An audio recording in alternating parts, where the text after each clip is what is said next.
एक समय की बात है, एक साधु अपनी यात्रा पर थे। दोपहर की तपती धूप में चलते चलते उन्होंने देखा कि एक किसान अपने हल के साथ संघर्ष कर रहा है। उसकी मेहनत और पसीने को देखकर साधु का मन पिघल गया।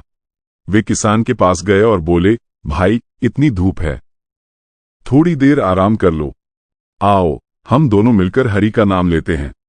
इससे तुम्हें सुकून मिलेगा और मेरा भी समय बीत जाएगा। किसान ने सिर उठाया, उसके चेहरे पर थकान और निराशा थी। उसने कहा, बाबा, आपका रास्ता अलग है और मेरा अलग। आप तो कहीं भी रोटी मांगकर खा लेंगे, लेकिन मेरे परिवार की जिम्मेदारी मेरे कंधों पर है। अगर मैं ये हल छोड़कर आपके साथ बैठ गया तो मेरे बच्चों का पेट कैसे भरेगा?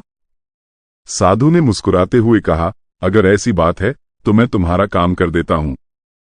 तुम बस यहां बैठकर हरि ओम का जाप करो, इससे तुम्हारा मन भी शांत हो जाएगा। किसान ने झल्लाकर कहा, बाबा, आप अपने रास्ते क्यों नहीं जाते? क्यों मुझे परेशान कर रहे हैं? साधु ने प्रेम से कहा, बेटा, परेशानी तो तब होती है जब हम हरि नाम से दूर होते हैं। ये कहकर उन्होंने एक हाथ से बैल की रस्सी ली और दूसरे हाथ से हल का डंडा पकड़ लिया। वे बोले, तू यहां बैठकर बस हरि ओम का जाप कर। साधु के बार बार आग्रह करने पर किसान मना न कर सका। साधु की बातों में एक अनोखा जादू था जिसने उसके दिल को छू लिया। वो बोला, अच्छा बाबा, तो बताइए क्या बोलना है? साधु ने उत्तर दिया, कुछ नहीं, बस हरि ओम या हरे राम, जैसा भी मन में आए वैसा कहो। ये 2 अक्षर का नाम अगर तुम बोलोगे तो तुम्हारा अवश्य मंगल होगा। जो पापों को हर ले वो हरि है। हर समय जो साथ रहे वो हरि है। जो हमारे कष्टों को दूर करे वो हरि है। हर हृदय में जो बसता है वो हरि है।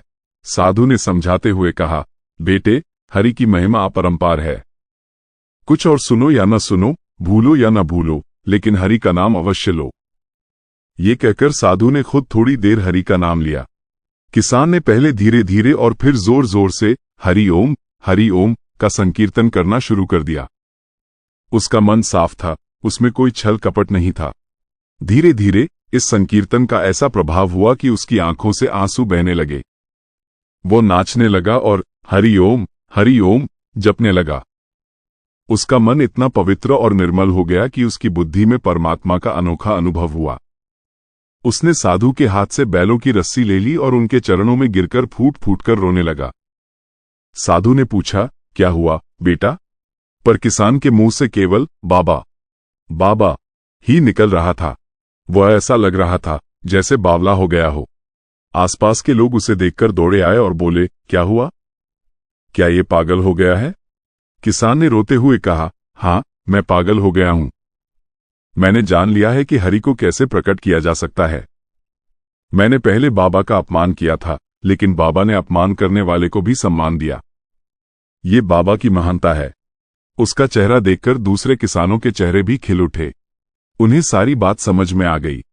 साधु ने कहा, मेरी तरफ क्या देख रहे हो? आप लोग भी हरि ओम बोलो। बस फिर क्या था? साधु के कहने पर वहां खड़े हर व्यक्ति ने हरि ओम का जाप करना शुरू कर दिया। ये रंग ऐसा चढ़ा कि गांव के बाकी किसान भी हरि नाम संकीर्तन में शामिल हो गए। गांव में जो लोग पहले झगड़ों, मारकाट और छोटी मोटी बातों में लगे रहते थे, वे भी इस संकीर्तन में आकर जुड़ गए।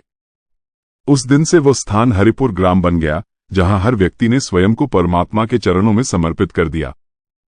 तभी तो कहते हैं, परमात्मा के हजारों नामों में से एक नाम हरि है, जो हमारे सारे अवगुणों को दूर कर हमें अपनी कृपा रूपी अमृत से भर देता है।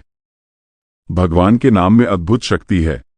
कलयुग में मुक्ति पाने के लिए सिर्फ हरि ओम का जाप ही पर्याप्त है। आशा करती हूं ये छोटी सी कहानी आपको पसंद आई होगी। अगर कहानी पसंद आई हो तो वीडियो को लाइक करें और अपने दोस्तों और परिवार के साथ शेयर करें। ऐसी ही और प्रेरक कहानियों के लिए हमारे चैनल को सब्सक्राइब करना न भूलें और बेल आइकॉन दबाएं, ताकि आपको हमारी नई वीडियो की नोटिफिकेशन सबसे पहले मिल सके। धन्यवाद।